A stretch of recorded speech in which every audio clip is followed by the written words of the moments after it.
मेरे प्यारे देशवासियों,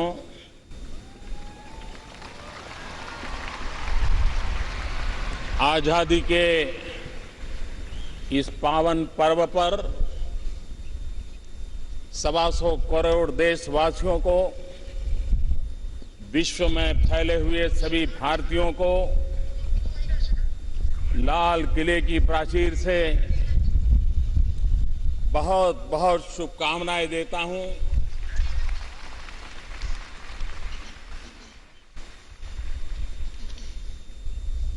आजादी का ये पर्व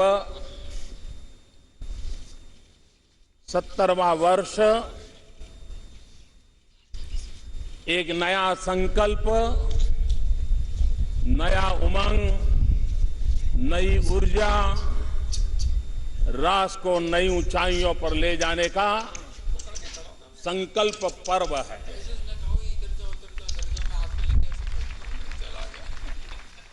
आज हम जो आजादी की सांस ले रहे हैं, उसके पीछे लक्षावधि महापुरुषों का बलिदान है, त्याग और तपस्या की गाथा है। जवानी में फांसी के फंदे को चूमने वाले वीरों की याद आती है। महात्मा गांधी, सरदार पटेल, पंडित नेहरू, अनगिनत महापुरुष जिन्होंने देश की आजादी के लिए अविरत संघर्ष किया, और उसी का नतीजा है कि आज हमें स्वराज में आजादी की सांस लेने का सौभाग्य प्राप्त हुआ है।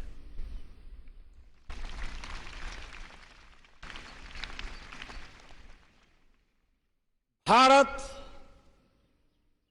एक चिर पुरातन राष्ट्र है। हजारों साल का इतिहास है, हजारों साल की सांस्कृतिक विरासत है। वेद से विवेकानंद तक, उपनिषद से उपग्रह तक,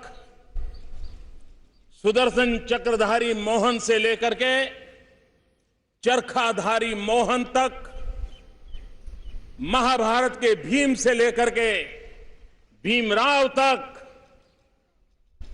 एक लंबी हमारी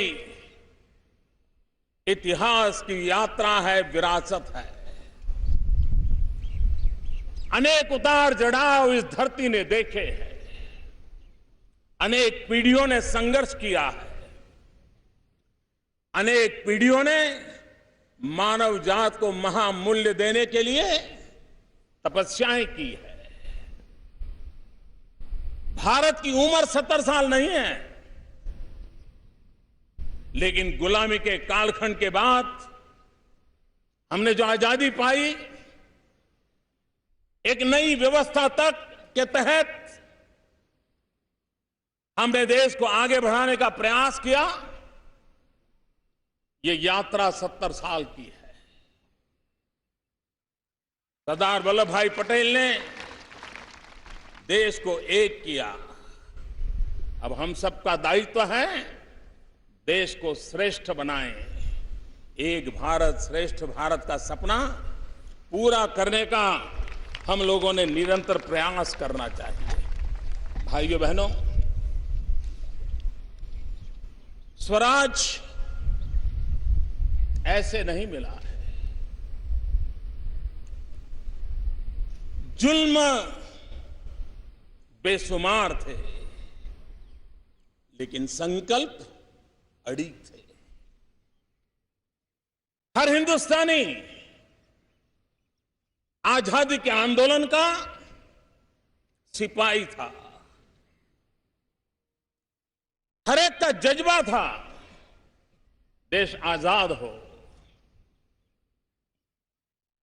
हो सकता है हर किसी को बलिदान का सौभाग्य नहीं मिला हो सकता है हर किसी को जेल जाने का सौभाग्य न मिला हो, लेकिन हर हिंदुस्तानी संकल्पबद्ध था, महात्मा जी का नेतृत्व था, सशस्त्र क्रांतिकारियों के बलिदान की प्रेरणा थी, और तब जाकर के स्वराज प्राप्त हुआ है। लेकिन अब स्वराज्य को सुराज्य में बदलना, ये 125 करोड़ देशवासियों का संकल्प है।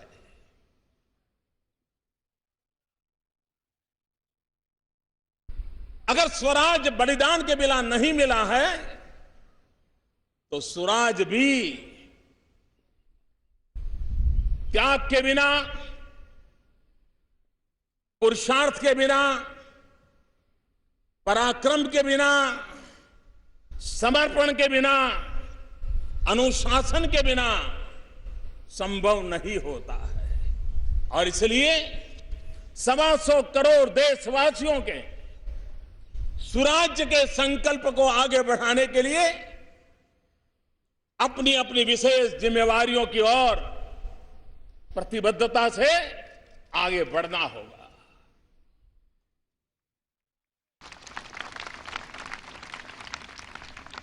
पंचायत हो या पार्लियामेंट हो, ग्राम प्रधान हो या प्रधानमंत्री हो, हर किसी को, हर डेमोक्रेटिक इंस्टीट्यूशन को सुराज की ओर आगे बढ़ने के लिए अपनी जिम्मेवारियों को निभाना होगा, अपनी जिम्मेवारियों को परिपूर्ण करना होगा, और तब जाकर के भारत सुराज्य के सपने को पाने में और अधिक देर नहीं करेगा। ये बात सही है। देश के सामने समस्याएं अनेक हैं, लेकिन यह हम न भूलें कि अगर समस्याएं हैं तो इस देश के पास सामर्थ्य भी है। और जब हम सामर्थ्य की शक्ति को लेकर के चलते हैं तो समस्याओं से समाधान के रास्ते भी मिल जाते हैं। और इसलिए भाइयों बहनों, भारत के पास अगर लाखों समस्याएं हैं तो 125 करोड़ मस्तिष्क भी हैं जो समस्याओं का समाधान करने का सामर्थ्य रखती है। भाइयों बहनों, एक समय था हमारे यहां सरकारें आक्षेपों से घिरी रहती थी, लेकिन अब वक्त बदल चुका है। आज सरकार आक्षेपों से घिरी नहीं है, लेकिन अपेक्षाओं से घिरी हुई है। और जब अपेक्षाओं से घिरी रहती है तब यह बात का संकेत होता है कि जब आशा हो, भरोसा हो, उसी की कोख से अपेक्षाएं जन्म लेती है, और अपेक्षाएं सुराज की ओर जाने की गति को तेज करती हैं, नए प्राण पूरती हैं, और संकल्पों की पूर्ति नित्य निरंतर होती रहती है। इसलिए मेरे भाइयों बहनों, हम लोगों के लिए इस स्वराज की यात्रा, आज जब मैं लाल किले की प्राचीर से आपसे बात कर रहा हूं तो बहुत स्वाभाविक है कि सरकार क्या कर रही है, देश के लिए क्या हो रहा है, देश के लिए क्या होना चाहिए, इन बातों की चर्चा होना बड़ा स्वाभाविक है। मैं भी बहुत बड़ा लंबा सरकार के कार्यकाज का हिसाब आपके सामने रख सकता हूं, बहुत सारी बातें आपके सामने प्रस्तुत कर सकता हूं।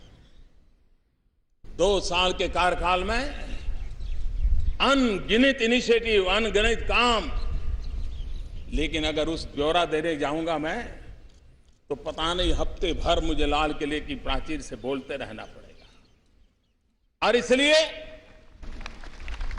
मैं उस मोह के बजाय आज कार्य की नहीं, इस सरकार की कार्य संस्कृति के प्रति आपका ध्यान आकर्षित करना चाहता हूं। कभी कभी कार्य का तो लेखा जोखा करना सरल होता है, लेकिन कार्य संस्कृति को जब तक गहराई में न जाए, जानना, समझना, पहचानना सामान्य मानवी के लिए सरल नहीं होता है।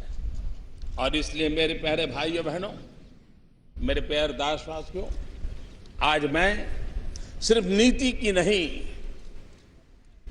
नियत की भी और निर्णय की भी बात कर रहा हूं। भाइयों बहनों, सिर्फ दिशा नहीं, एक व्यापक दृष्टिकोण का मसला है। सिर्फ रूपरेखा नहीं, ये रूपांतरण का संकल्प है। ये लोक आकांक्षा, लोकतंत्र और लोक समर्थन का त्रिवेणी धारा है। ये मति भी है, ये सहमति भी है, ये गति भी है और प्रगति का एहसास भी है। और इसलिए मेरे प्यारे देशवासियों, मैं आज जब सुराज की बात करता हूं, तब सुराज का सीधा सीधा मतलब है हमारे देश के सामान्य से सामान्य मानवी के जीवन में बदलाव लाना। सुराज का मतलब है शासन सामान्य मानवी के प्रति संवेदनशील हो, जिम्मेवार हो और जन सामान्य के प्रति समर्पित हो। और तब जाकर के गुड गवर्नेंस पर बल देना होता है। हर किसी के दायित्व को टटोलते रहना पड़ता है। रिस्पॉन्सिबिलिटी और अकाउंटेबिलिटी, ये उसकी जड़ में होनी चाहिए, वहीं से रसकस प्राप्त होना चाहिए। और इसलिए भाइयों बहनों, शासन संवेदनशील होना चाहिए। हमें याद है कि वो भी एक दिन थे जब किसी बड़े अस्पताल में जाना हो तो कितने दिनों तक इंतजार करना पड़ता था। एम्स में लोग आते थे, 2-2, 3-3 दिन बिताते थे, तब जाकर के कब उनको जांचा परखा जाएगा उसका तय होता था। आज उन सारी व्यवस्थाओं को हम बदल पाए हैं। ऑनलाइन रजिस्ट्रेशन होता है, ऑनलाइन डॉक्टर की अपॉइंटमेंट मिलती है, तय समय पर पेशेंट आए तो उसका काम शुरू हो जाता है। इतना ही नहीं, उसके सारे मेडिकल रिकॉर्ड भी उसको ऑनलाइन उपलब्ध होते हैं। और हम इसको आरोग्य के क्षेत्र में देशव्यापी एक कल्चर के रूप में विकसित करना चाहते हैं। आज सरकार के बड़े बड़े 40 से अधिक अस्पतालों में इस व्यवस्था को किया है, लेकिन इसका मूल मंत्र शासन संवेदनशील होना चाहिए। भाइयों बहनों, शासन उत्तरदायी होना चाहिए। अगर शासन उत्तरदायी नहीं होता है तो जन सामान्य की समस्याएं ऐसे की ऐसी लटकी रहती है। बदलाव कैसे आता है? टेक्नोलॉजी तो है, लेकिन एक समय था रेल टिकट, हिंदुस्तान के सामान्य मानवी को रेल टिकट का संबंध आता है, रेल से संबंध आता है, गरीबों का संबंध आता है। पहले आधुनिक टेक्नोलॉजी से 1 मिनट में सिर्फ 2000 टिकट निकल पाती थी, और वो भी जो उस जमाने में जिसने देखा होगा वो चक्कर घूमता रहता था, पता नहीं कब वेबसाइट खुले। आज मुझे संतोष के साथ कहना है कि आज 1 मिनट में 15,000 रेल टिकट मिलना संभव हो गया है।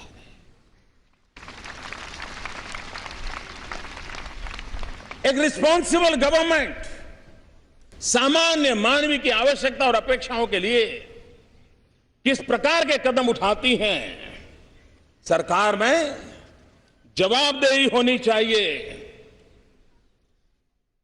सारे देश में एक वर्ग है, खास करके मध्यम वर्ग, उच्च मध्यम वर्ग, उसको जब मिलो कभी कभी वो पुलिस से ज्यादा इनकम टैक्स वालों से परेशान हुआ करता है। स्थिति मुझे बदलनी है और मैं लगा हूं, बदल के रहूंगा। लेकिन एक समय था जब सामान्य ईमानदार नागरिक अपना इनकम टैक्स में पैसा देता था और बेचारा केयरफुली 2 रुपया ज्यादा ही दे देता था। उसको लगता था भाई पीछे से कोई तकलीफ ना हो। लेकिन एक बार सरकारी खजाने में धन आ गया तो रिफंड लेने के लिए उसको चने चबाने पड़ते थे, सिफारिश लगानी पड़ती थी, और महीनों तक नागरिक के हक का पैसा सरकारी खजाने से जाने में टालम टोल हुआ करता था। आज हमने ऑनलाइन रिफंड देने की व्यवस्था की। हफ्ते, 2 हफ्ते में, 3 हफ्ते में आज रिफंड मिलना शुरू हो गया। जो आज मुझे टीवी पर सुनते होंगे उनको भी यह बात ध्यान में आती होगी, हाँ भाई मेरा रिफंड तो सीधा सीधा मैंने कोई एप्लीकेशन नहीं किया, आ गया था। तो ये उत्तरदायी, जवाबदेही, इन सारे जो प्रयास होते हैं उसका परिणाम है। शासन में सुराज के लिए पारदर्शिता को बल देना उतना ही महत्वपूर्ण है।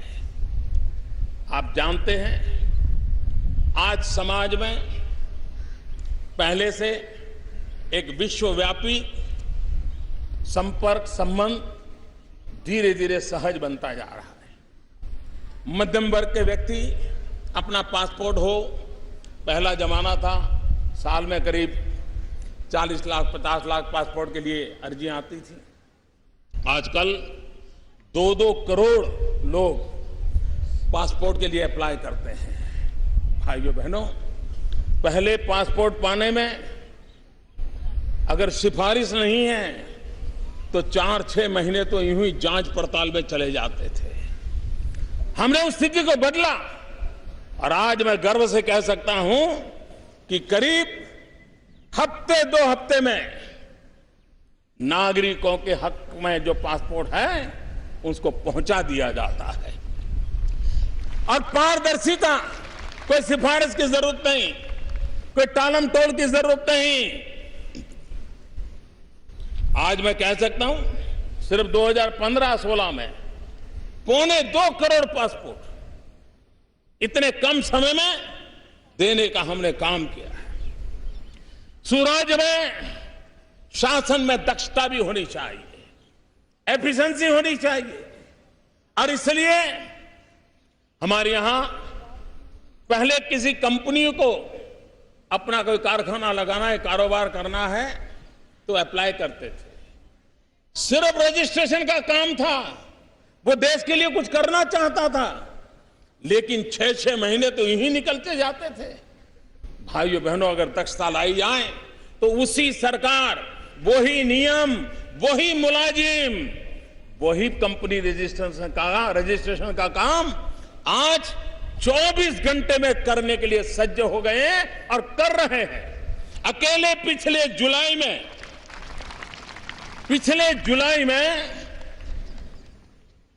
900 से ज्यादा ऐसे रजिस्ट्रेशन का काम उन्होंने कर दिया। भाइयों बहनों, सुराज्य के लिए सुशासन भी जरूरी है, गुड गवर्नेंस भी जरूरी है, और उस गुड गवर्नेंस के लिए हमने जो कदम उठाए, मैंने पिछले बार यहां लाल किले से कहा था कि हम ग्रुप सी और ग्रुप डी सरकार के इन पदों को इंटरव्यू से बाहर कर देंगे, मेरिट के आधार पर उसको जॉब मिल जाएगा। हमने करीब करीब 9,000 पद ऐसे खोज के निकाले हैं और जिसमें हजारों लाखों लोगों की भर्ती होनी है। अब इन 9,000 पदों पर कोई इंटरव्यू प्रक्रिया नहीं होगी। मेरे नौजवानों को इंटरव्यू देने के लिए खर्चा नहीं करना पड़ेगा, जाना नहीं पड़ेगा, सिफारिश की जरूरत नहीं पड़ेगी। भ्रष्टाचार और दलालों के लिए रास्ते बंद हो जाएंगे और इस काम को लागू कर दिया गया है। भाइयों बहनों, देश एक समय था कि सरकार को योजना घोषित करे, सिर्फ इतना बता देंगे करेंगे तो सामान्य मानवी संतुष्ट हो जाता था, उसको लगता था चलिए अब होगा कुछ। एक समय आया जब योजना का ड्राइंग आए नहीं तब तक लोग अपेक्षा करते थे, भाई बताओ प्लान बताओ। फिर समय आया कि जरा बजट बताओ, लोग मांगते थे। आज 70 साल में देश का मन भी बदला है। वो योजनाओं की घोषणा से संतुष्ट नहीं होता है, प्लान दिखाने से संतुष्ट नहीं होता है। उसको बजट प्रोविजन कर दिया तो वो मानने को तैयार नहीं है। वो तब मानता है जब धरती पर चीजें उतरती हैं, तब मानता है। और धरती पर हम पुरानी रफ्तार से चीजों को नहीं उतार सकते। हमें अपने काम की रफ्तार को तेज करना पड़ेगा, गति को और आगे बढ़ाना पड़ेगा, तब जाकर के हम कहते हैं। हमारे देश में ग्रामीण सड़क हर गांव के नागरिक की अपेक्षा रहती है कि उसको एक पक्की सड़क मिले। काम बहुत बड़ा है। अटल बिहारी वाजपेयी जी ने विशेष ध्यान देकर के इसको शुरू किया था और बाद में भी सरकार ने इसको कंटिन्यू किया, आगे बढ़ाया। हमने उसमें गति देने का प्रयास किया है। पहले एक दिन में 70-75 किलोमीटर का ग्रामीण सड़क का काम हुआ करता था। आज उस रफ्तार को तेज करके हम प्रतिदिन 100 किलोमीटर की ओर ले गए हैं। ये गति आने वाले दिनों में सामान्य मानवीय की अपेक्षाओं को पूर्ण करेगी। हमारे देश में ऊर्जा और उसमें भी रिन्यूएबल एनर्जी, इस पर हमारा बल है। एक समय था जो हमारे देश में इतने सालों में आजादी के बाद विंड एनर्जी में काम हुआ, पवन ऊर्जा में काम हुआ। पिछले एक साल के भीतर भीतर करीब करीब 40% उसमें हमने वृद्धि की है। ये है उसकी गति का मायना। सोलर एनर्जी, पूरा विश्व सोलर एनर्जी की ओर बल दे रहा है। हमने 116% बढ़ोतरी की है। ये बहुत बड़ा, ये इंक्रीमेंटल चेंज नहीं है, ये बहुत बड़ा हाई जंप है। हम चीजों को उसके क्वांटम की दृष्टि से हम आगे बढ़ाना चाहते हैं। हमारे देश में हमारी सरकार बनने के पहले अगर ऊर्जा का उत्पादन है तो ऊर्जा पहुंचाने के लिए ट्रांसमिशन लाइन भी चाहिए और अच्छी ट्रांसमिशन लाइन की व्यवस्था चाहिए। हमारी सरकार बनने के पहले के 2 साल, हमारे पूर्व के 2 साल, एक दिन में, एक साल में करीब 30-35 हजार किलोमीटर ट्रांसमिशन लाइन डाली जाती थी। आज मुझे संतोष के साथ कहना है कि आज ये काम करीब करीब 50,000 किलोमीटर हमने पहुंचाया है। ये गति बढ़ाने का काम किया है। अगर पिछले 10 साल का रेल लाइन कमीशनिंग की बात करें, और कमीशनिंग का मतलब होता है ट्रेन चलने योग्य हो जाना, सारे ट्रायल पूरे हो जाना। पहले 10 साल में 1500 किलोमीटर का हिसाब था और आज मुझे 2 साल में 3500 किलोमीटर का काम करने में हम सफल हुए। ये गति को हम आगे बढ़ा रहे हैं। भाइयों बहनों, आज आधार कार्ड को सरकारी योजनाओं के साथ जोड़ करके डायरेक्ट बेनिफिट के लिए जो भी लीकेजेस उसको रोक करके काम करने पर हम बल दे रहे हैं। पहले की सरकार में सरकारी योजनाओं को आधार से जोड़ने में करीब 4 करोड़ लोगों को जोड़ा पाया था। आज मुझे संतोष के साथ कहना है कि 4 करोड़ पर काम वहां हुआ था, आज हमने 70 करोड़ नागरिकों को आधार और सरकारी योजनाओं के साथ जोड़ने का काम पूरा कर दिया है और जो बाकी है उनको भी पूरा करने का काम चल रहा है। हमारे यहां मध्यम वर्ग का मानवी हो, सामान्य मानवी हो, उसको आज जैसे कार घर में हो उसको प्रतिष्ठा का विषय माना जाता है। एक वक्त था कि घर में गैस का चूल्हा हो तो उसको एक स्टैंडर्ड माना जाता है, एक समाज में स्टेटस के रूप में माना जाता था। देश आजाद होने के 60 साल के दरमियान ये रसोई गैस करीब 14 करोड़ लोगों को 60 साल में मिला था। भाइयों बहनों, मुझे बड़ा संतोष है कि एक तरफ 60 साल में 14 करोड़ रसोई गैस के कनेक्शन और हमने 60 सप्ताह में 4 करोड़ नए लोगों को रसोई गैस के कनेक्शन दिए। कहां 60 साल के 14 करोड़ और कहां 60 सप्ताह के 4 करोड़। ये गति है जो सामान्य मानव की जिंदगी में क्वालिटी ऑफ लाइफ में आज बदलाव लाने के लिए संभव है। हमने कानूनों की जंजालों की सफाई का भी काम आरंभ किया है।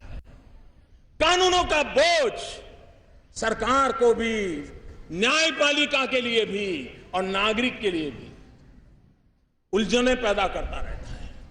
हमने खोजबीन करके करीब 1700 ऐसे कानून निकाले हैं। 1250 करीब ऑलरेडी पार्लियामेंट के द्वारा उसको निरस्त कर दिए हैं और बाकियों को भी निरस्त करने की दिशा में जाकर के उस सफाई अभियान को भी हम चलाना चाहते हैं। भाइयों बहनों, कभी कभी देश में एक स्वभाव बन गया था कि ये काम तो हो सकता है, ये काम तो नहीं हो सकता है, भाई अभी तो नहीं होगा, कभी होगा तो पता नहीं। निराशा ये हमारा मिजाज बनता जा रहा था। इसको ब्रेक थ्रू करना, शासन में ऊर्जा भरना और जब कोई सिद्धि दिखती है तो उत्साह भी बढ़ता है, ऊर्जा भी बढ़ती है, संकल्प भी बड़ा शार्प हो जाता है और परिणाम भी निकट नजर आने लग जाते हैं। भाइयों बहनों, हमने जब प्रधानमंत्री जनधन योजना एक प्रकार से असंभव काम था। इतने सालों से बैंक थी, सरकारें थी, राष्ट्रीयकरण हो चुका था, लेकिन सामान्य व्यक्ति देश की अर्थव्यवस्था की मुख्य धारा का हिस्सा नहीं बन पाता था। भाइयों बहनों, 21 करोड़ परिवारों को, 21 करोड़ नागरिकों को जनधन योजना में जोड़ करके असंभव को संभव हुआ। और यह संभव ये सरकार के खजाने में, सरकार की क्रेडिट का विषय नहीं है, ये 125 करोड़ देशवासियों ने किया है। और इसलिए मैं इस काम को करने के लिए मेरे 125 करोड़ देशवासियों का नमन करता हूं। आज हिंदुस्तान के गांवों में नारी गौरव का अभियान, उसका एक महत्वपूर्ण पहलू है, खुले में शौच बंद होना चाहिए, गांव में टॉयलेट बनना चाहिए। पहली बार जब मुझे लाल किले की प्राचीर से आप सबके दर्शन करने का सौभाग्य मिला था, उस दिन मैंने अपनी भावना को व्यक्त किया था कि मेरा देश ऐसे कैसे हो सकता है। आज मैं कह सकता हूं कि इतने कम समय में हिंदुस्तान के गांवों में 2 करोड़ से ज्यादा शौचालय बन चुके हैं। 70,000 से अधिक गांव आज खुले में शौच जाने की परंपरा से मुक्त हो चुके हैं। सामान्य जीवन में बदलाव लाने की दिशा में हम काम कर रहे हैं। इसी लाल किले की प्राचीर से मैंने पिछले साल कहा था कि 1000 दिन में हम उन 18,000 गांवों में जहां बिजली नहीं पहुंची है, आजादी के 70 साल होने जा रहे हैं, उन्होंने अब तक बिजली नहीं दी। 18वीं शताब्दी में जीने के लिए वो मजबूर हुआ करते थे।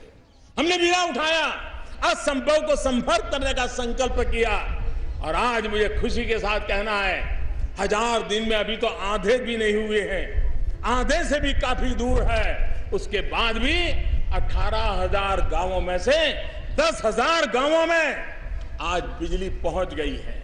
और मुझे बताया गया कि उनमें से कई गांव हैं जो आज पहली बार टीवी पर ये भारत के आजादी के जश्न को वहां बैठे बैठे देख रहे हैं। मैं उन गांवों को भी आज यहां से विशेष शुभकामनाएं देता हूं।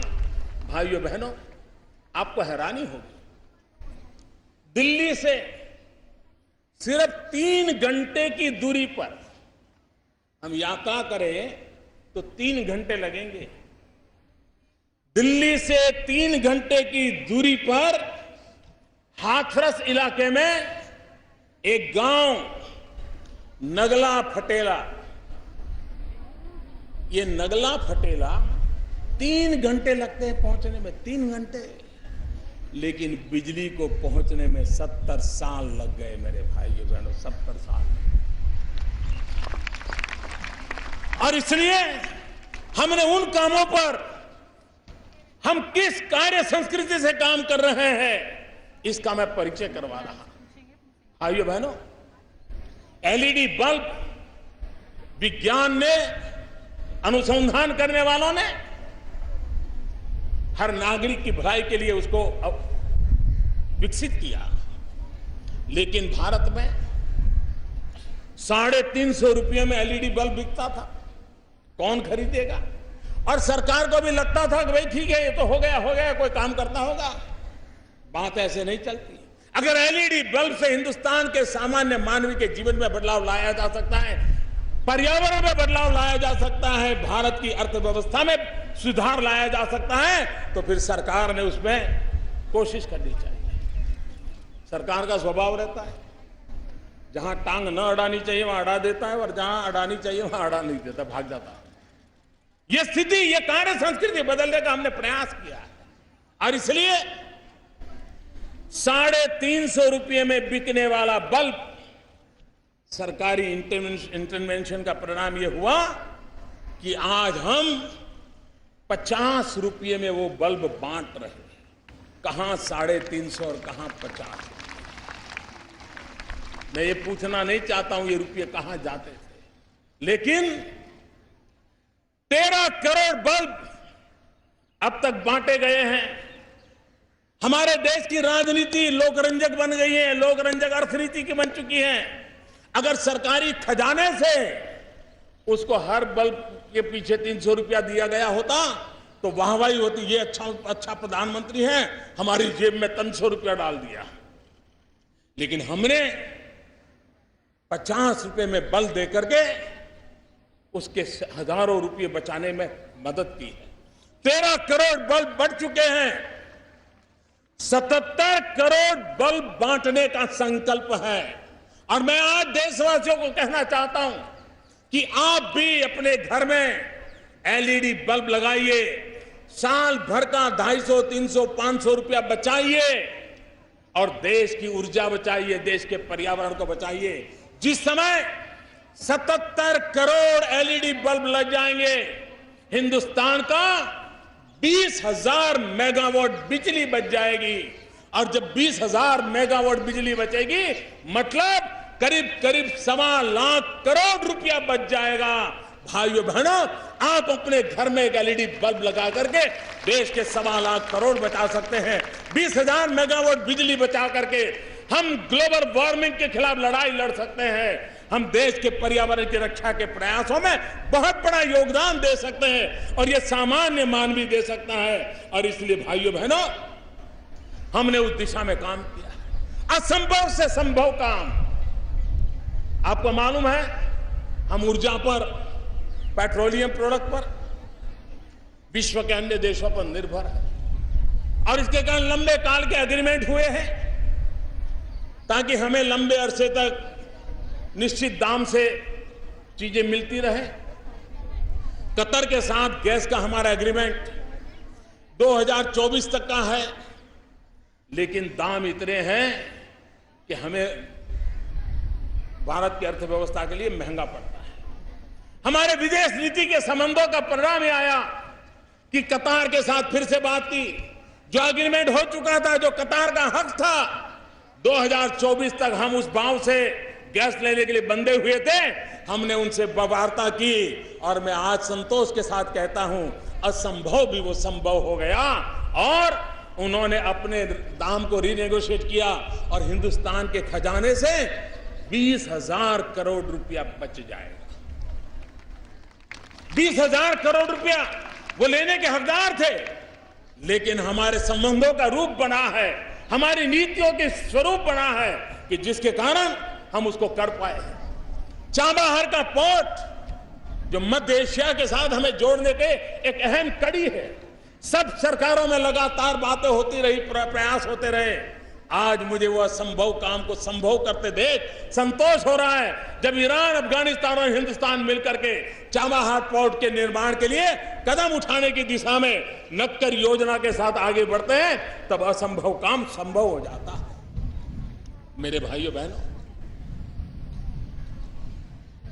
एक बात जिसको मैं इस विषय में आपसे कहना चाहूंगा, जो सामान्य मानवीय से जुड़ी हुई है,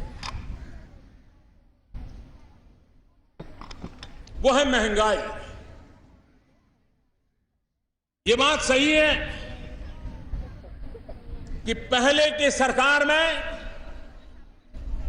इन्फ्लेशन रेट 10% को भी पार कर गया था। हमारे लगातार कदमों के कारण इन्फ्लेशन रेट हमने 6% से ऊपर जाने नहीं दिया है। इतना ही नहीं, अभी तो हमने रिजर्व बैंक के साथ समझौता किया है कि 4% 2 प्लस माइनस के साथ इन्फ्लेशन को कंट्रोल करने की दिशा में रिजर्व बैंक कदम उठाए। इन्फ्लेशन और ग्रोथ के बैलेंस की जो चर्चाएं होती थी, उसे ऊपर उठ करके भारत को आगे बढ़ाने की दिशा में काम करे। लेकिन इसके बावजूद भी 2 साल देश में अकाल रहा। सब्जियों के दाम पर अकाल का प्रभाव तुरंत होता है, मार्केट की कमी का प्रभाव होता है, उसके कारण कुछ दिक्कतें जरूर आई। 2 साल के अकाल के कारण दाल के उत्पादन की गिरावट भी चिंता का विषय बना। लेकिन भाइयों बहनों, इसके बावजूद भी अगर जिस प्रकार से पहले महंगाई बढ़ती थी, अगर उसी रफ्तार से बढ़ी होती तो पता नहीं मेरे देश के गरीब का क्या होता। इसको रोकने में हमने भरपूर कोशिश की है, लेकिन फिर भी ये सरकार अपेक्षाओं से घिरी सरकार है। आपकी, मेरे देशवासियों, अपेक्षाएं स्वाभाविक है, लेकिन मैं उस दिशा में प्रयत्न करने में कोई कोताही नहीं बरतने दूंगा। जितना प्रयास मुझसे होगा मैं करता रहूंगा और गरीब की थाली को महंगी नहीं होने दूंगा। मेरे प्यारे भाइयों बहनों, यह देश गुरु गोविंद सिंह जी की 350वीं जयंती मनाने की तैयारी कर रहा है। देश के लिए बलिदान की गाथा, सिख गुरुओं की परंपरा, यह देश कैसे भूल सकता है। और जब गुरु गोविंद सिंह जी की 350वीं जयंती हम मना रहे हैं, तब गुरु गोविंद सिंह जी ने एक बात बड़े अच्छे ढंग से कही। गुरु गोविंद सिंह जी कहते थे, जिस हाथ ने कभी सेवा न की हो, जिस हाथ में कभी कोई काम न हुआ हो, जो हाथ मजदूरी से मजबूत न हुए हो, जिन हाथों को काम करते करते हाथे में गांठें न बन गई हो, उस हाथ को मैं पवित्र हाथ कैसे मान सकता हूं, ये गुरु गोविंद सिंह जी कहते थे। आज जब गुरु गोविंद सिंह जी की 350वीं जयंती हम मना रहे हैं, तब मैं मेरे किसानों को याद करता हूं। उनसे बढ़कर पवित्र हाथ किसका हो सकता है, उससे बढ़कर पवित्र हृदय किसका हो सकता है। उसके बिना पवित्र मकसद किसा हो सकता है। मैं मेरे किसान भाइयों को 2 साल के अकाल के बावजूद भी देश के अर्थ के अन्न के भंडार भरने के लिए उन्होंने जो निरंतर प्रयास किया, उसके लिए मैं उनका अभिनंदन करता हूं। सूखे की स्थिति बदली, इस बार वर्षा अच्छी हो रही है। कहीं कहीं पर अधिक वर्षा के कारण तकलीफ भी हुई है। जिन राज्यों को, जिन नागरिकों को तकलीफ हुई है, भारत सरकार पूरी तरह उनके संकट के समय उनके साथ है। लेकिन मेरे किसान भाइयों को आज मैं विशेष रूप से अभिनंदन करना चाहता हूं। जब हमारे देश में दलहन की कमी महसूस कर रहे हैं, हमारा किसान दूसरे क्रॉप पर चला गया था, लेकिन जहां भारत के सामान्य मानव की दाल की मांग बढ़ी, आज मुझे संतोष के साथ कहना है कि इस बार बुआई में मेरे किसानों ने दाल की बुआई 1.5 गुना कर दी, 1.5 गुना कर दी है। दाल के संकट को मिट करने के लिए, उससे रास्ता खोजने में मेरा किसान आगे आया है और मैं किसान का अभिनंदन करता हूं। हमने दाल के लिए एमएसपी तय किया है, हमने दाल के लिए बोनस निकाला है, हमने दाल के द्वारा उसको परचेज करने की व्यवस्था का सुप्रबंधन किया है और इसलिए अब किसान को दाल के लिए भी हम प्रोत्साहित कर रहे हैं और उसका लाभ भी बहुत बड़ा होगा। भाइयों बहनों, मैं जब कार्य संस्कृति की बात कर रहा था तो यह बात साफ है कि हम चीजों को टुकड़ों में नहीं देखते हैं, हम चीजों को एक समग्रता में देखते हैं, इंटीग्रेटेड देखते हैं।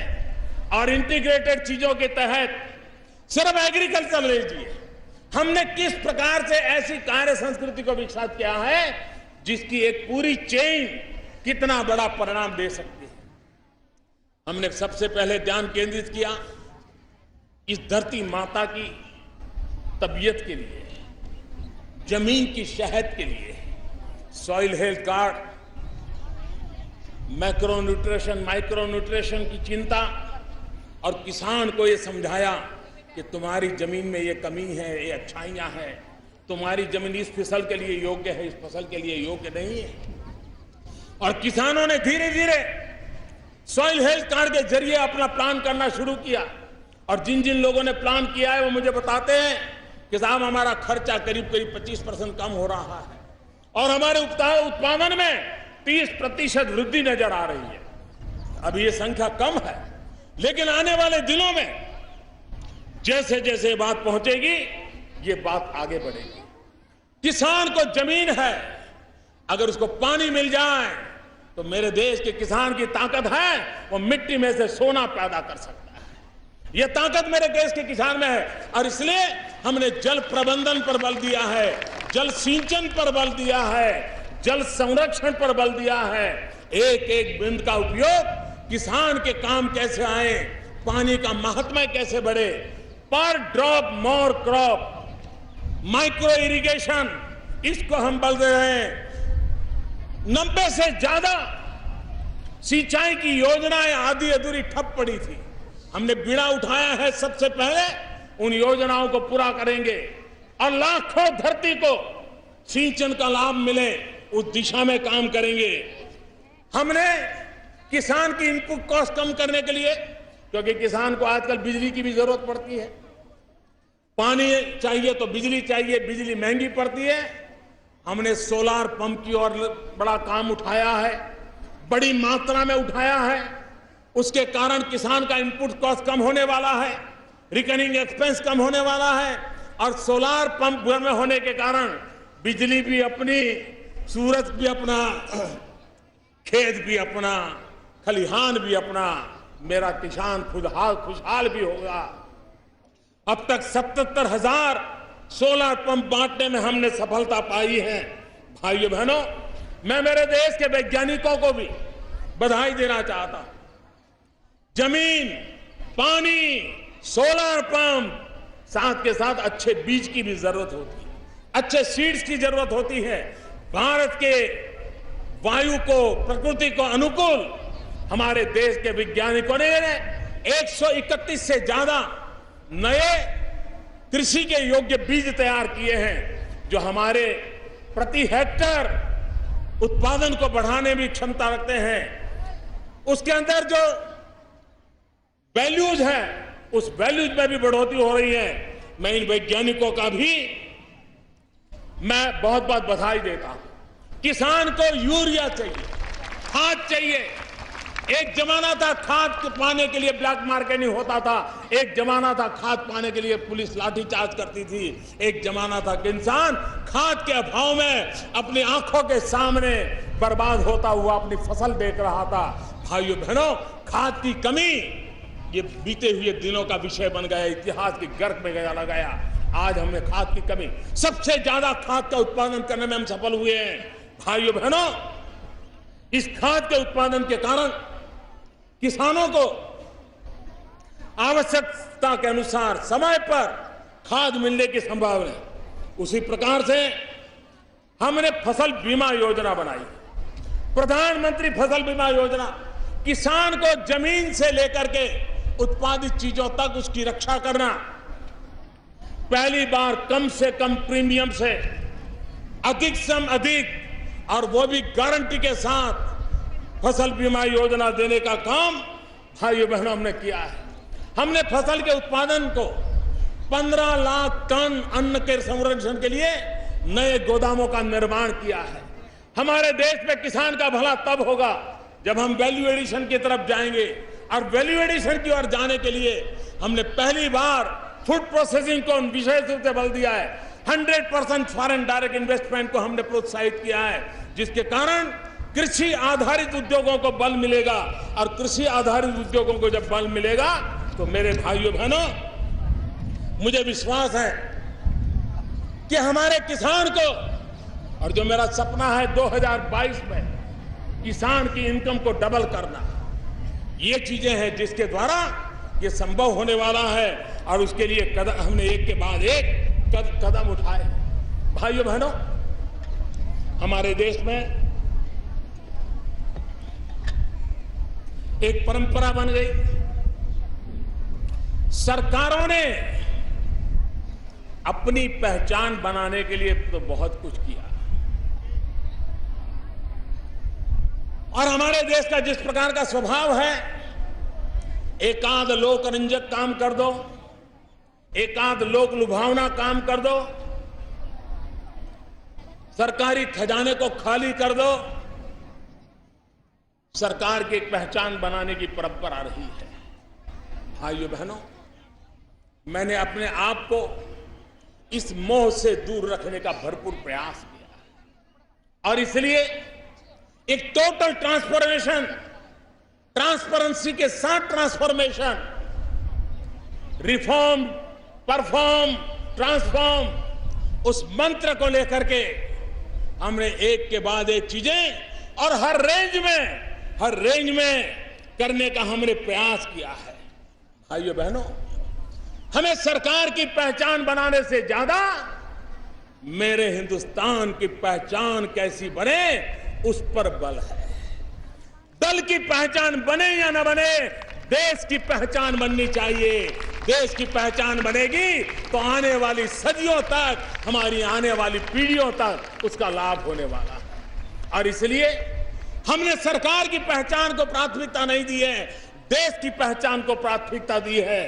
आज हम रेलवे में, आप देखते होंगे हमारा काम की रेंज क्या है। एक तरफ रेल में हम बायो टॉयलेट की भी चर्चा करते हैं, तो दूसरी तरफ बुलेट ट्रेन को भी लाने का सपना देखते हैं।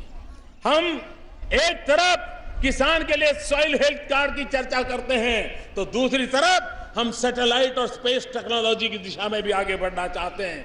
हम स्टैंड अप इंडिया की बात करते हैं, तो हम स्टार्टअप इंडिया के लिए और कदम उठाते हैं। हम सिंबोलिज्म की जगह पर सब्सटेंस पर बल दे रहे हैं। हम आइसोलेटेड डेवलपमेंट की जगह पर इंटीग्रेटेड डेवलपमेंट की ओर बल दे रहे हैं। हम एंटाइटलमेंट को से छोड़ करके एम्पावरमेंट पर ध्यान बल दे रहे हैं। और जब देश एम्पावर होता है तो मेरे भाइयों बहनों, हमारे देश में नई योजनाएं घोषित करने से सरकारी पहचान बन जाती है, लेकिन पुरानी योजनाएं वो ऐसे लुढ़क जाती है। सरकार एक कंटिन्यूटी होती है। अगर पहले की सरकारों ने भी कोई काम किया है तो देश का भला इसमें है कि उसकी कुछ कमियां जरूर दूर करें, लेकिन उस काम को आगे बढ़ाना चाहिए। ये आपकी सरकार था, हम नहीं करेंगे तो हमारी सरकारें करेंगे, ये अहंकार लोकतंत्र में नहीं चलता है। और इसलिए हमने सर झुका करके पुरानी सरकारों के काम को भी उतनी ही तवज्जो दी है, और ये हमारी कार्य संस्कृति का परिचायक है। क्योंकि देश अखंड अविरत व्यवस्था है और उस व्यवस्था को हम चलाना चाहते हैं। और उसी के तहत मैंने एक प्रगति कार्यक्रम चलाता हूं, हर महीने खुद रिव्यू करता हूं, खुद बैठता हूं। आपको हैरानी होगी, 7.5 लाख करोड़ रुपए के करीब 118 प्रोजेक्ट वो किसी न किसी सरकार ने कभी प्रारंभ किए थे, सोचा था, योजना बनाई थी, ऐसे लटके पड़े थे। उनको मैंने बाहर निकाला, मैंने कहा पूरा करो, इतने रुपये बर्बाद हुए और जोड़ करके काम को पूरा करो। आज वो काम पूरे हो रहे हैं। हमने एक प्रोजेक्ट मॉनिटरिंग ग्रुप बनाया, जिसको मैंने अलग से कहा कि जरा देखिए ऐसे कौन से काम थे जो किसी समय शुरू हुए, कोई 20 साल पहले, कोई 25 साल पहले, कोई 30 साल पहले, कोई 15 साल पहले लटके पड़े थे।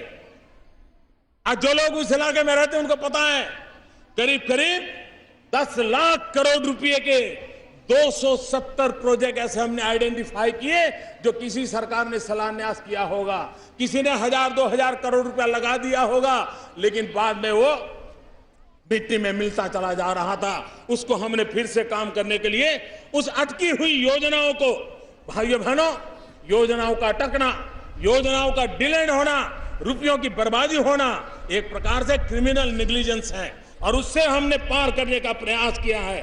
भाइयों बहनों, रेलवे प्रोजेक्ट की मंजूरियां 2-2 साल लगते थे। ट्रेन जा रही है, ऊपर ब्रिज बनाना है, दोनों तरफ रास्ते बन चुके हैं, 2-2 साल लग जाते थे। भाइयों बहनों, आज वो काम 3 महीना, 4 महीना, ज्यादा से ज्यादा 6 महीने में प्रोजेक्ट को मंजूरी देने की गति हम ले आए हैं। भाइयों बहनों, हम कितना ही काम करें, कितनी ही योजना बनाएं, लेकिन सरकार सुशांत के लिए लास्ट मैन डिलीवरी, आखिरी इंसान को उसका लाभ कैसे मिलता है, उस पर ध्यान देना होता है। भाइयों बहनों, जब नीति साफ हो, नियत स्पष्ट रूप से हो, साफ नीति, स्पष्ट नीति, साफ नियत, स्पष्ट नियत होती है, तब निर्णय करने का जज्बा भी कुछ और होता है, और इसलिए निर्णय बेझिझक हो सकते हैं। हमारी सरकार स्पष्ट नीतियों के कारण, साफ नियत के कारण बेझिझक निर्णय करके चीजों को आगे बढ़ाने में और लास्ट मेल डिलीवरी पर बल दे रही है। हमने देखा है, अगर उत्तर प्रदेश के अखबार देखोगे, हर वर्ष गन्ना किसानों का बकाया ये हर बार चर्चा में रहता था। शुगर मिल ये नहीं करती, राज्य सरकार ये नहीं करते, गन्ने किसान को ये परेशानी है। हजारों करोड़ रुपयों का बकाया था, हजारों करोड़ रुपया का। हमने इसके पीछे योजनाएं बनाई, पीछे लग गए। लास्ट मैन डिलीवरी, किसान के घर तक पैसा पहुंचना चाहिए। पुराना जो बकाया था, हजारों करोड़ बकाया था, भाइयों बहनों, आज मैं बड़े संतोष के साथ कहता हूं 99.5% पुराना बकाया चुकता कर दिया गया। ये बहुत सालों के बाद पहली बार हुआ। इस बार का जो गन्ने का व्यापार हुआ, गन्ना खरीदा गया, आज मैं कह सकता हूं संतोष के साथ, अब तक करीब 95% किसानों को गन्ने का दाम चुका दिया गया है, और 5% भी बचा होगा, आने वाले दिनों में जरूर बच जाएगा, ऐसा मुझे विश्वास है। भाइयों बहनों, एलपीजी के गैस कनेक्शन गरीब परिवारों को देने का हमने बीड़ा उठाया है।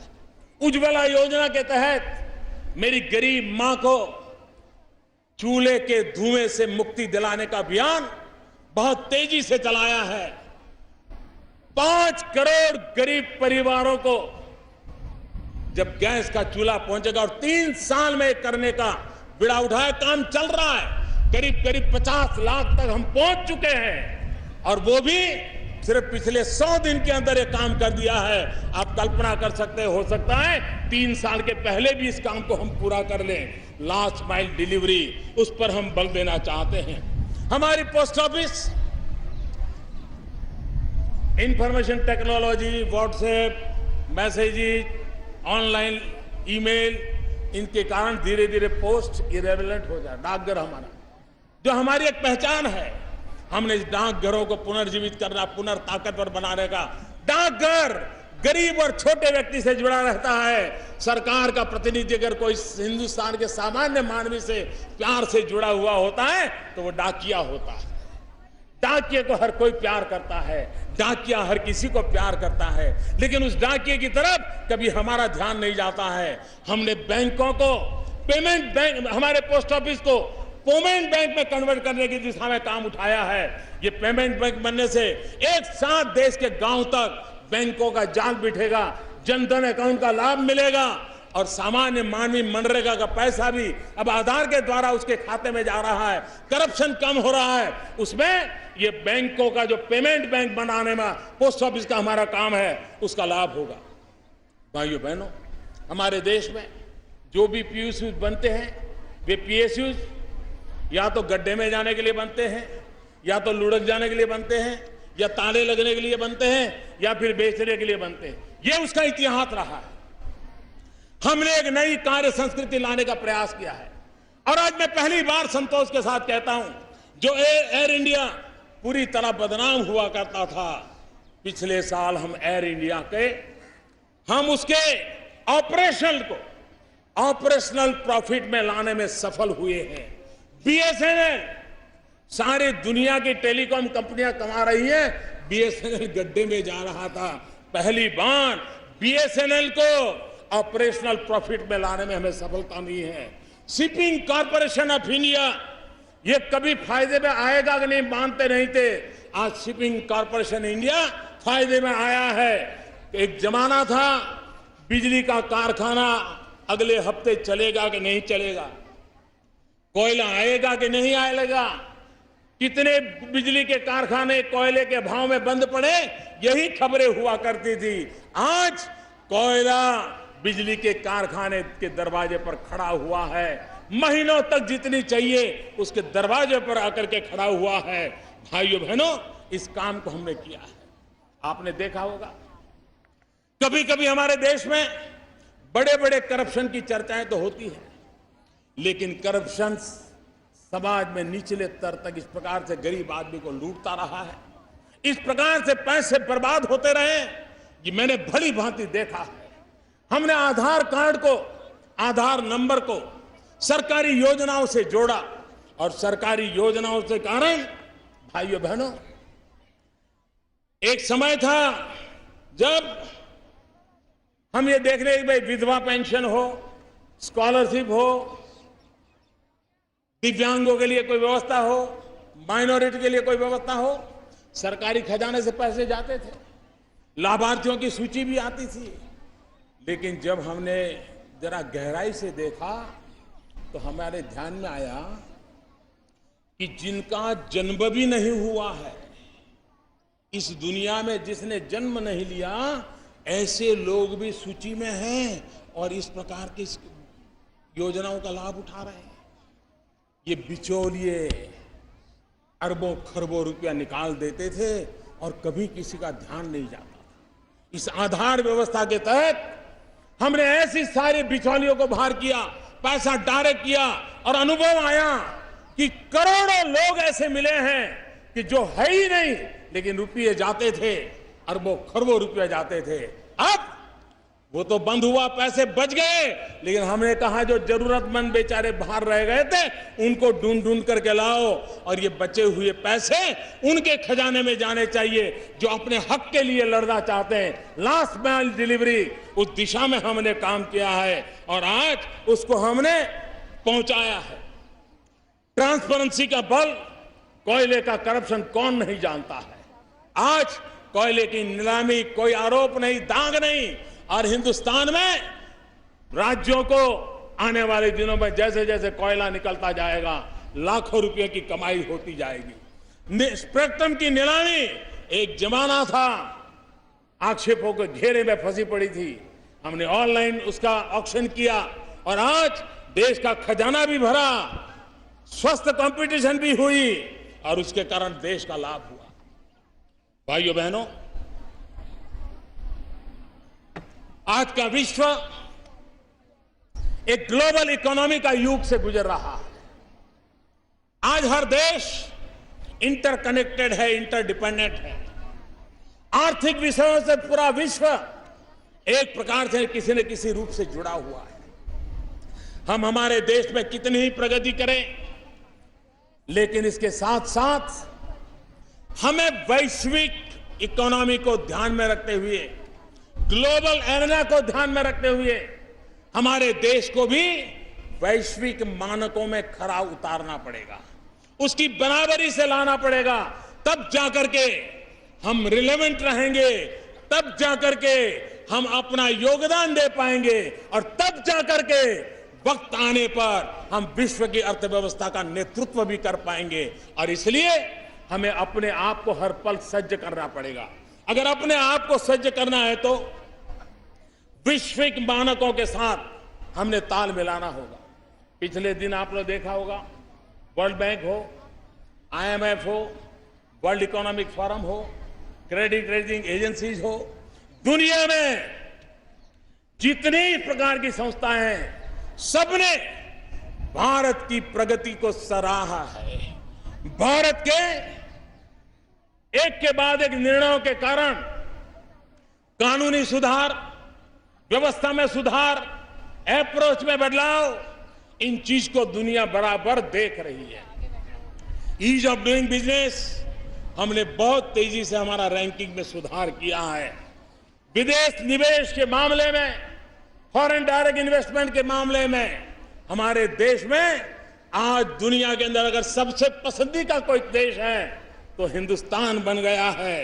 विकास दर में देश की बड़ी बड़ी अर्थव्यवस्था को भी हमने ग्रोथ रेट की दुनिया में, जीडीपी में हमने पीछे छोड़ दिया है। भाइयों बहनों, यूनाइटेड नेशन की एक संस्था ने अभी अनुमान लगाया है कि भारत आज आने वाले 2 साल में क्या होगा। उन्होंने अनुमान लगाया है कि जो भारत आज इस अर्थव्यवस्था के दायरे में 10वें नंबर पे खड़ा है, उन्होंने यूएन के इंस्टीट्यूट ने कहा है कि 2 साल के भीतर भीतर वे 10वें नंबर से 3रे नंबर पर आ जाएंगे। भाइयों बहनों, वैश्विक मानकों में लॉजिस्टिक सपोर्ट, इंफ्रास्ट्रक्चर, इन सारी बातों का भी आज लेखा जोखा होता है। दुनिया के समृद्ध देशों के साथ तुलना होती है। भाइयों बहनों, वर्ल्ड इकोनॉमिक फोरम ने भारत के इस लॉजिस्टिक सपोर्ट के संबंध में, इंफ्रास्ट्रक्चर के संबंध में एनालिसिस करके अभी कहा है, पहले से भारत 19 रैंक ऊपर चला आया है और भारत बहुत तेजी से ऊपर आगे बढ़ रहा है। भाइयों बहनों, हमारे देश में जिस प्रकार से हम एक वैश्विक संदर्भ में भी एक गतिशील और प्रिडिक्टेबल अर्थव्यवस्था को लेकर के आगे बढ़ रहे हैं। अभी अभी जो जीएसटी का कानून पास हुआ, वो भी उसमें एक ताकत देने वाला काम हुआ है और वो सभी दल उसके लिए अभिनंदन के अधिकारी हैं। भाइयों बहनों, एक अभियान के संबंध में मैंने यहीं से चर्चा की थी, बेटी बचाओ बेटी पढ़ाओ। हम कोई काम टुकड़ों में नहीं करते हैं, हमारा एक इंटीग्रेटेड अप्रोच होता है। और बेटी बचाओ बेटी पढ़ाओ में हमने जो इनिशिएटिव लिए हैं, उसमें अभी भी मुझे समाज के सहयोग की आवश्यकता है। एक एक माँ बाप को सजाग होने की आवश्यकता है। हम बेटियों का सम्मान बढ़ाएं, बेटियों की सुरक्षा करें, सरकार की योजनाओं का लाभ दें। हमने सुकन्या समृद्धि योजना से करोड़ों परिवारों को जोड़ा है। जो बेटी बड़ी होगी तो उसकी गारंटी दे देता है। हमने महिलाओं को लाभ हो उस प्रकार के बीमा योजनाओं को सबसे ज्यादा बल दिया है, उसके कारण उनको फायदा होने वाला है। हमने इंद्रधनुष टीकाकरण की योजना, क्योंकि माताओं बहनों को एक आर्थिक सशक्तिकरण और एक हेल्थ की भी सशक्तिकरण, अगर ये 2 काम कर लिए, शिक्षित कर लिया, आप मान के चलिए, घर में एक महिला भी अगर शिक्षित है, शारीरिक रूप से सशक्त है, आर्थिक रूप से स्वतंत्र है, एक महिला गरीब से गरीब परिवार को भी गरीबी से बाहर निकालने की ताकत रखती है।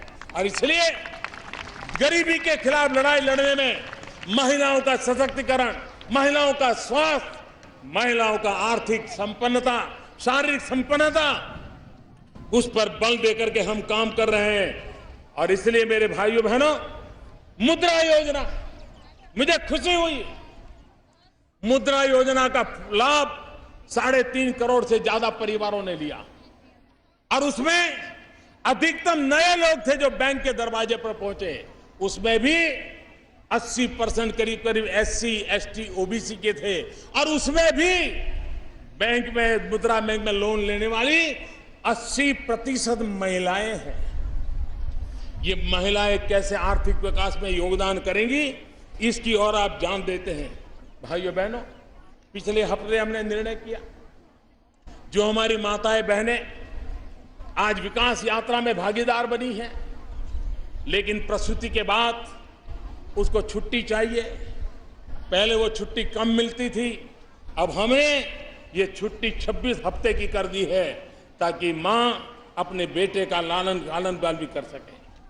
हमारे यहां बुनकर, टेक्सटाइल में काम करने वाले लोग, इनको जो धागा बनाते हैं, धागा का लच्छा बनाते हैं, पहले उनको 100 रुपया मिलता था, हमने उसको 190 रुपया कर दिया, ताकि मेरी वो मां, मेरी वो बहन जो तार बनाने का काम करती है, उसको एक ताकत मिलेगी।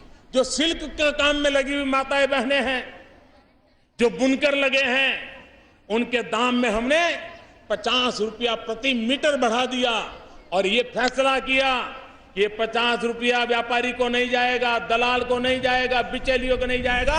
जिस बुनकर ने उस सिल्क पे काम किया है, प्रति मीटर 50 रुपया सीधा उसके खाते में आधार के द्वारा जमा हो जाएंगे। मेरा बुनकर सशक्त बनेगा। उस दिशा में हमने योजनाएं ली हैं और उस योजनाओं का प्रभाव छोड़ रहा है।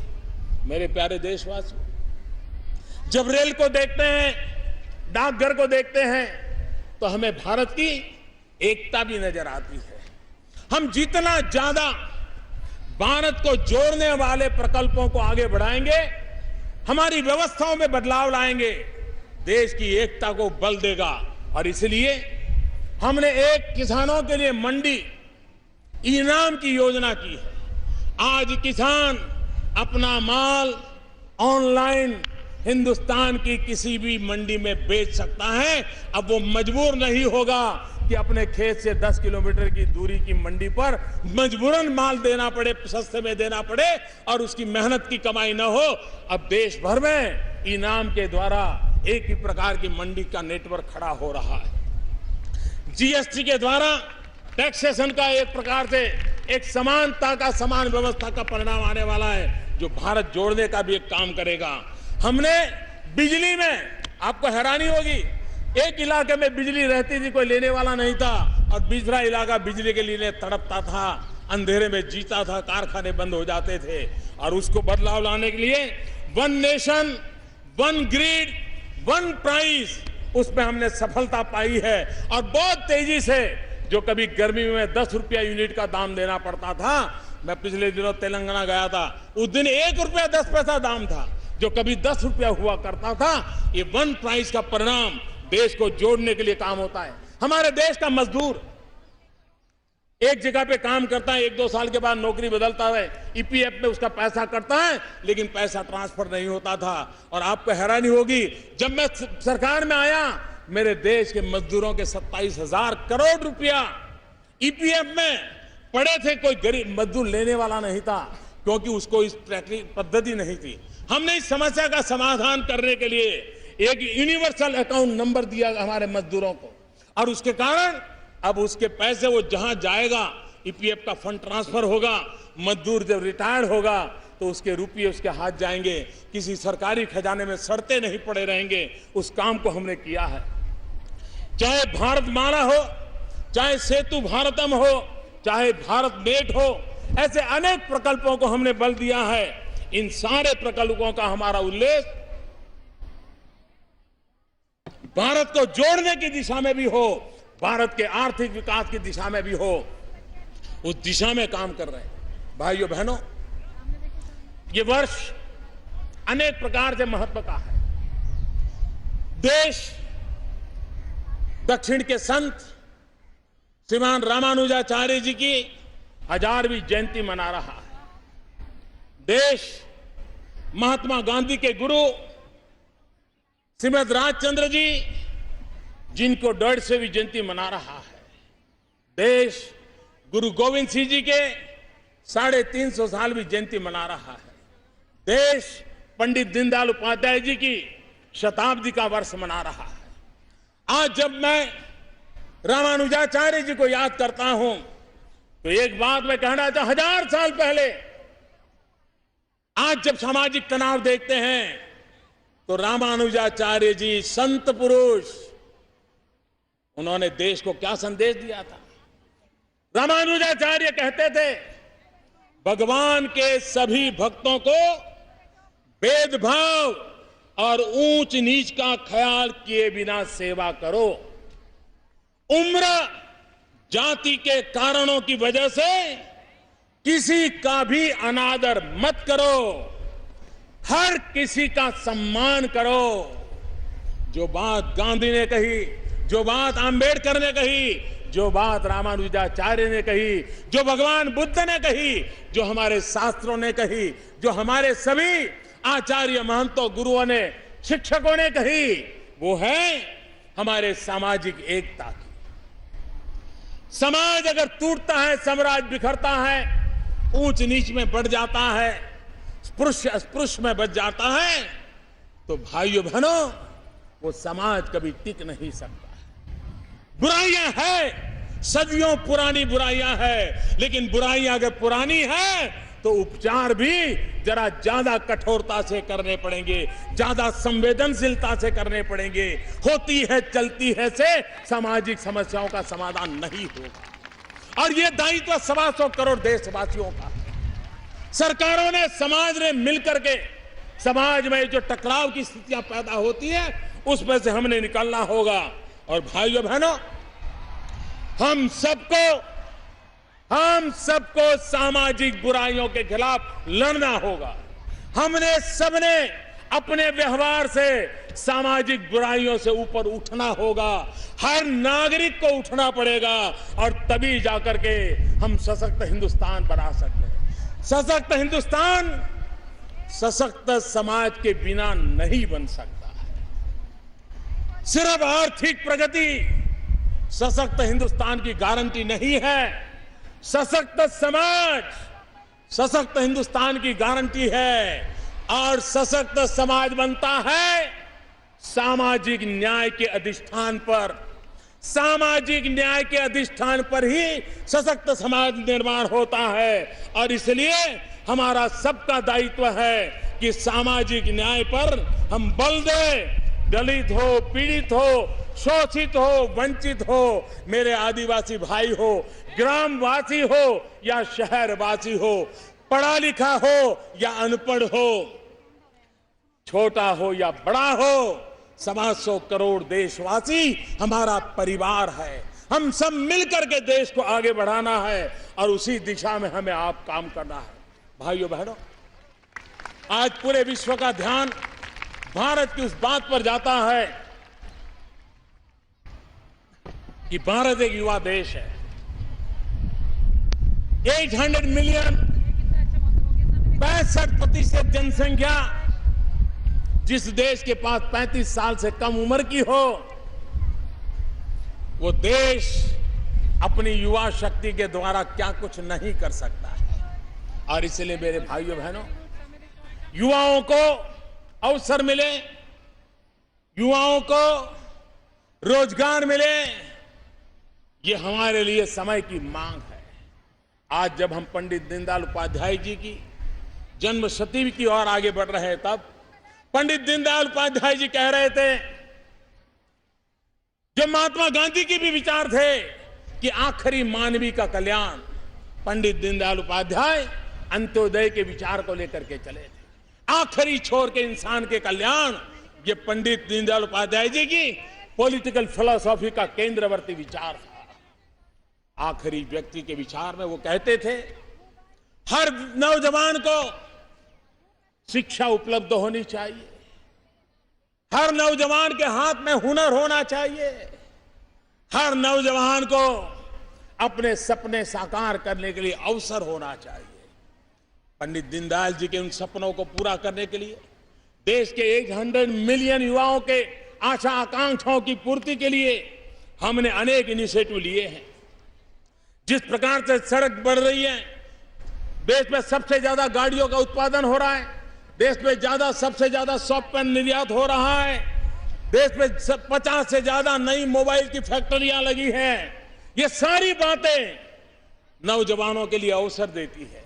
अगर 2 करोड़ टॉयलेट बनते हैं तो उसने किसी न किसी को रोजगार दिया है। कहीं से सीमेंट लिया है, कहीं से लोहा लिया है, कहीं से लकड़ी का काम हुआ है। काम का व्याप जितना बढ़ेगा, रोजगार की संभावनाएं बढ़ेगी। आज हमने उस दिशा में बल दिया है। उसी प्रकार से कोटि कोटि युवकों को हाथ में हुनर हो, स्किल डेवलपमेंट को मिशन के रूप में काम कर रहे हैं। हमने एक ऐसा कानून बदला, दिखने में बहुत छोटा है, model shop and establishment act. हमने राज्यों को एडवाइजरी भेजी है कि क्या कारण है कि बड़े बड़े मॉल तो 365 दिन चले, रात को 12 बजे तक चले, लेकिन गांव में एक छोटा सा दुकान चलाने वाले को शाम के बाद दुकान बंद कर दी। हर गरीब से गरीब व्यक्ति भी दुकान चलाता है, उसको 365 दिन मौका देना चाहिए। क्या कारण है हमारी बहनों को रात को काम करने का अवसर न दिया जाए? हमने कानूनन व्यवस्था की है, रात को भी हमारी बहनें काम पर जा सकती हैं। उनकी सुरक्षा का और व्यवस्था का प्रबंध होना चाहिए, लेकिन काम का अवसर मिलना चाहिए। ये चीजें हैं जो रोजगार बढ़ाने वाली चीजें हैं। और भाइयों बहनों, हमारी इस दिशा में कोशिश है कि हम करने के लिए तैयार है। भाइयों बहनों, हम वे इंसान हैं, ये वो सरकार है। हम चीजों को टालने में विश्वास नहीं करते, हम टालना नहीं टकराना जानते हैं। और इसलिए जब तक हम समस्याओं को सामने होकर के भिड़ते नहीं है, नहीं होता। हमारे देश में, मेरे देश के लिए जीने मरने वाले सेना के जवान, आज हम आजादी का जश्न मनाते हैं। कोई मेरा जवान सीमा पर गोलियों को झेलने के लिए तैयार खड़ा होगा, कोई बंकरों में बैठा होगा, कोई कभी अपनी रक्षाबंधन पर अपनी बहन को भी नहीं मिल पाता होगा। फौज में, सेना में कितने जवान काम कर रहे हैं। अरे आजादी के बाद 33,000 से ज्यादा हमारे पुलिस के जवानों का बलिदान हुआ। हम क्यों भूल जाए उनको? हम उनको कैसे भूल सकते हैं? यही तो लोग हैं जिनके कारण हम सुख चैन की जिंदगी जी सकते हैं। और इसलिए ये पर्व उनके भी नमन करना का है। और कई वर्षों से 1 रैंक 1 पेंशन का मसला लटका पड़ा था। हम टालने वालों में से नहीं, हम टकराने वालों में। हमने उसको पूरा किया। 1 रैंक 1 पेंशन हर हिंदुस्तान के फौजी के घर में खुशहाली पहुंचा दी। इस काम को किया। हमारे देश के लोगों की भावना थी। नेताजी सुभाष बाबू की फाइलें लोगों के सामने खुले। आज मैं सर झुका करके कहता हूं कि जो काम असंभव था, टालने में टाला जा रहा था, जो भी होगा, हमने उन फाइलों को खोलने का निर्णय कर दिया। परिवार को बुला करके फाइलें रख दी और वो निरंतर प्रक्रिया आज भी जारी है। दुनिया के देशों को भी मैंने कहा है कि आपके यहां जो फाइलें हैं, आप उसको खोलिए, दीजिए। हिंदुस्तान को सुभाष बाबू और भारत के इतिहास को जानने का हक है। उस दिशा में हमने काम किया। बांग्लादेश, जिस दिन हिंदुस्तान का विभाजन हुआ, तब से लेकर के सीमा विवाद चले हैं। बांग्लादेश बना, तब से हमारा सीमा विवाद चला है। कई दशक चले गए। भाइयों बहनों, सभी दलों ने मिलकर के भारत बांग्लादेश की सीमा विवाद का निपटारा कर दिया। संविधान में भी हमने बल दे दिया। भाइयों बहनों, मध्यम वर्ग का व्यक्ति अपना मकान बनाना चाहता है, फ्लैट लेना चाहता है, लेकिन बिल्डरों की जमात वो बड़ा अच्छा प्रिंटेड बुकलेट दिखाते हैं, वो भी बेचारा उसमें जुड़ जाता है। उसको टेक्निकल नॉलेज तो होता नहीं, पैसे देता रहता है, समय के अंदर मकान नहीं मिलता है। जो कहां गया वो मकान नहीं मिलता है। मध्यम वर्ग के व्यक्ति के जीवन में एक बार ही तो मकान बना होता है, पूरी पूंजी लगा देता है।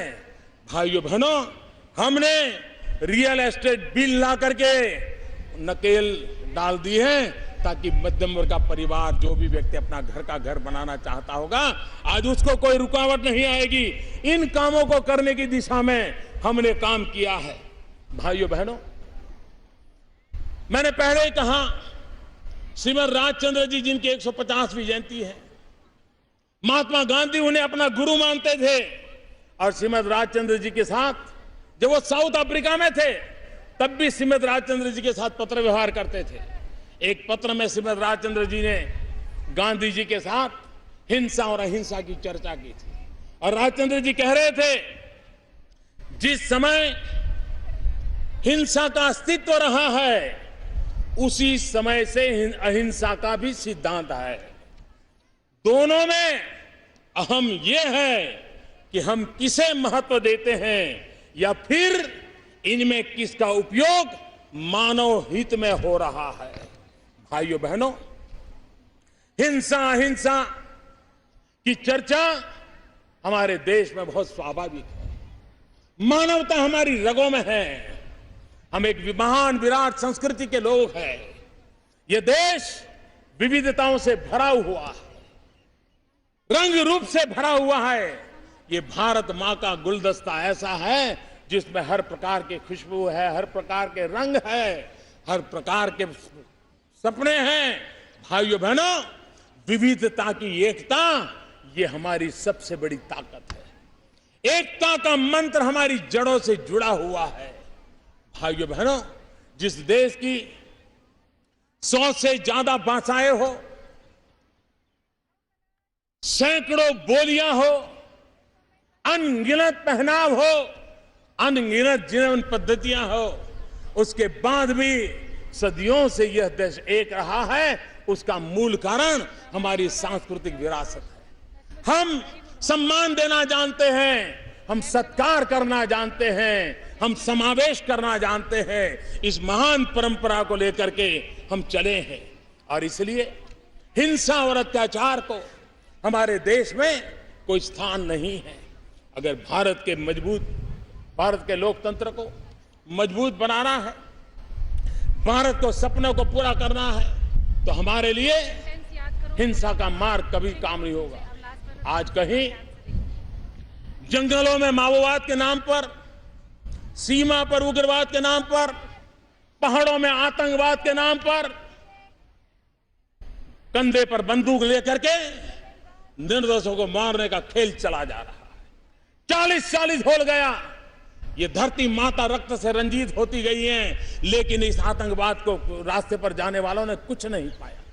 मैं उन नौजवानों को कहना चाहता हूं, यह देश हिंसा को कभी सहन नहीं करेगा।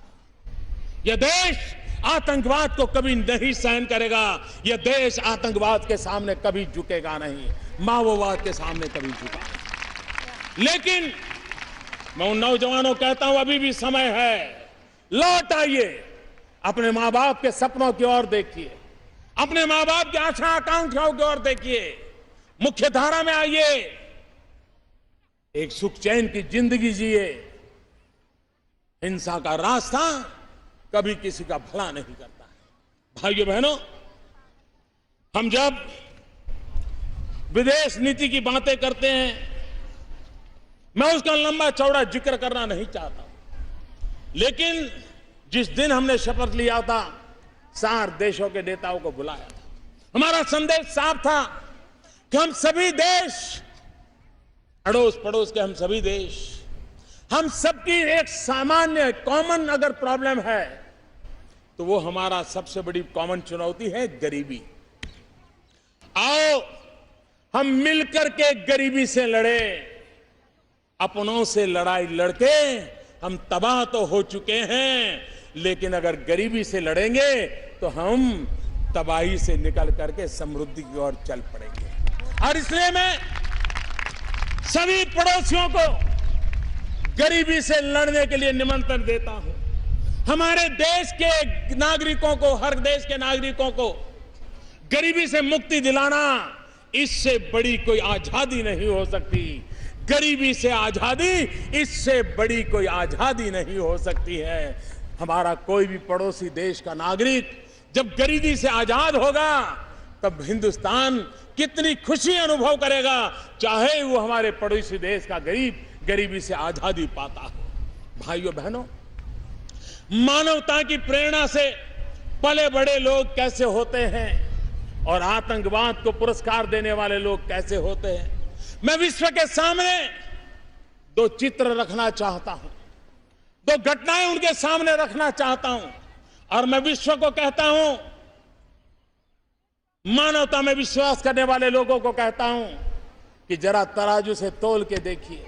वो एक घटना जब पेशावर में आतंकवादियों ने निर्दोष बच्चों को स्कूल में मौत के घाट उतार दिया। घटना पेशावर में हुई थी, घटना आतंकवादी थी, निर्दोष बालकों का रक्त बहाया गया था, ज्ञान के मंदिर को रक्त रंजित कर दिया था, निर्दोष बच्चों को मार दिया गया था। यह हिंदुस्तान, संसद की आंखों में आंसू थे, भारत की हर स्कूल रो रही थी, भारत का हर बच्चा पेशावर के बच्चों की मौत से सदमा अनुभव कर रहा था, उसकी आंखों से आंसू सूखते नहीं थे।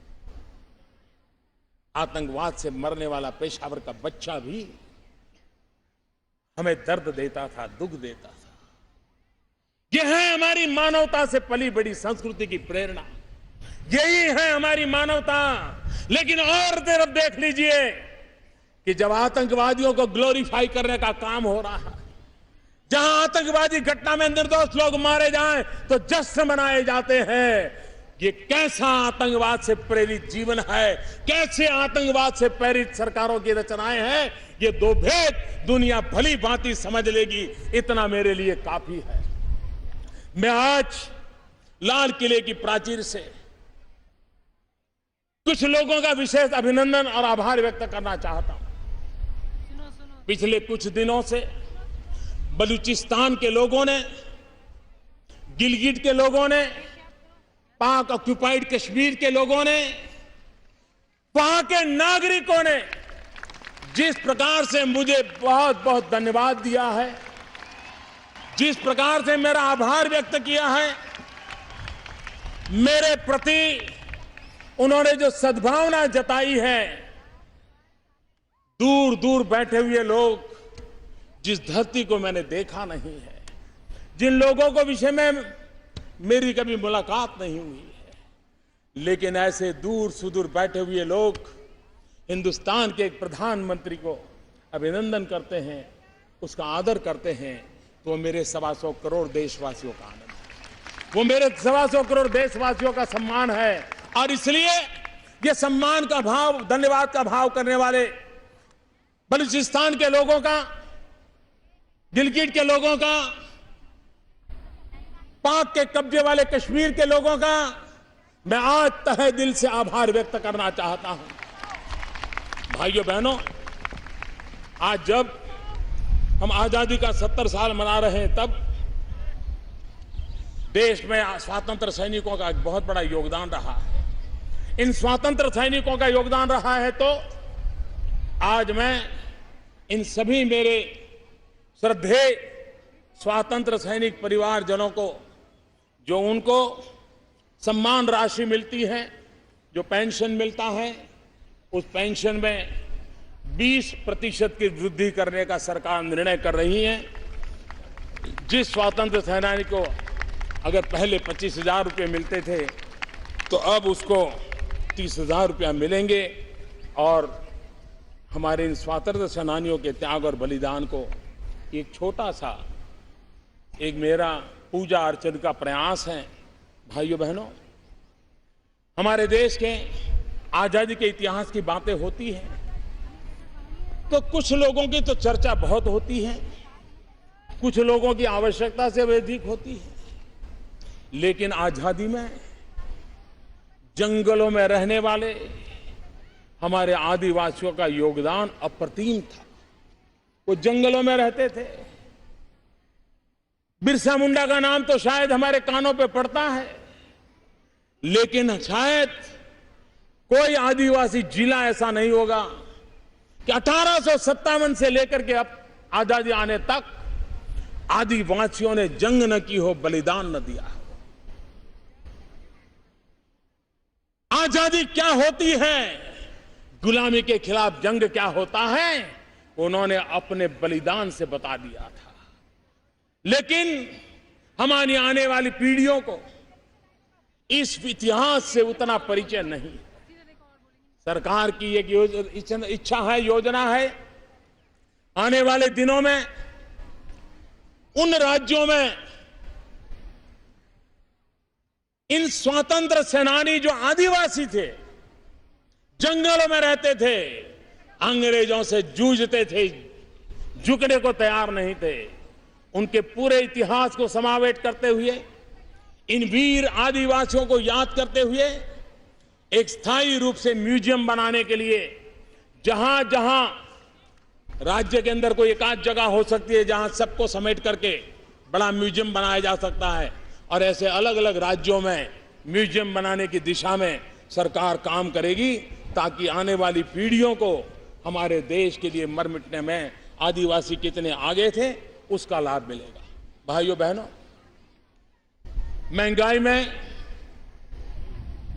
कुछ चीजों की चर्चाएं तो बहुत होती है, लेकिन हम अनुभव कर रहे हैं कि गरीब के घर में अगर बीमारी आ जाए तो उसकी पूरी अर्थरचना समाप्त हो जाती है।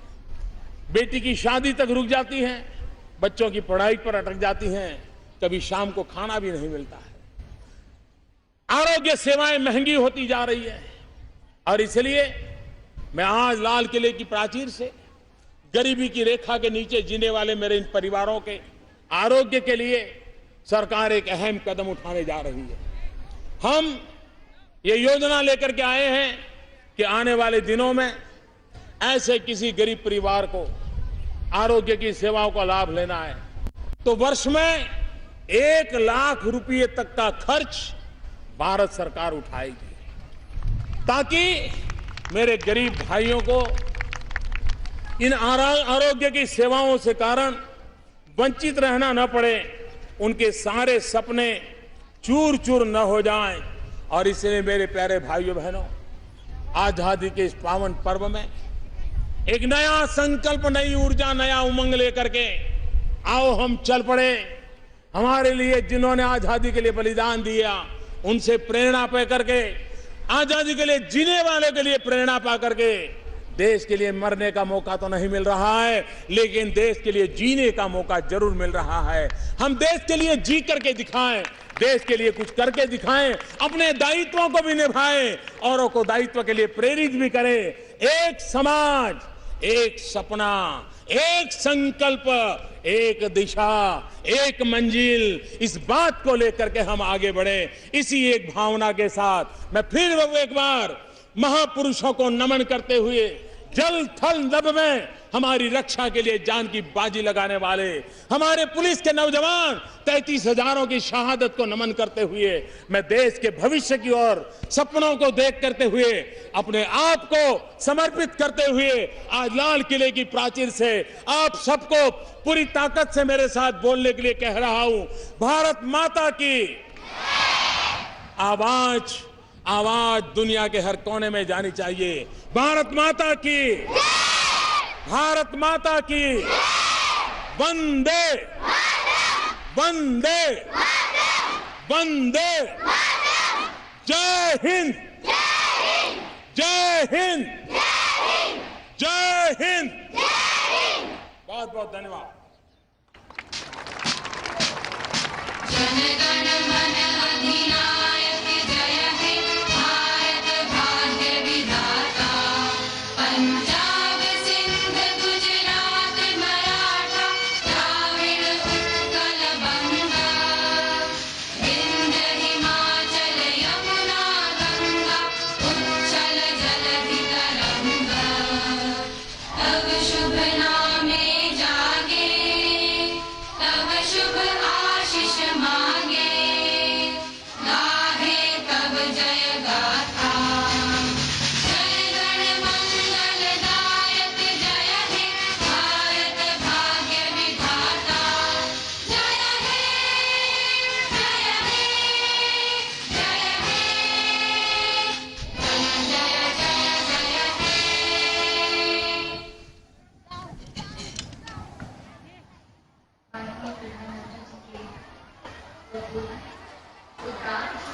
और उद्घोष में ये छात्रों की तरफ से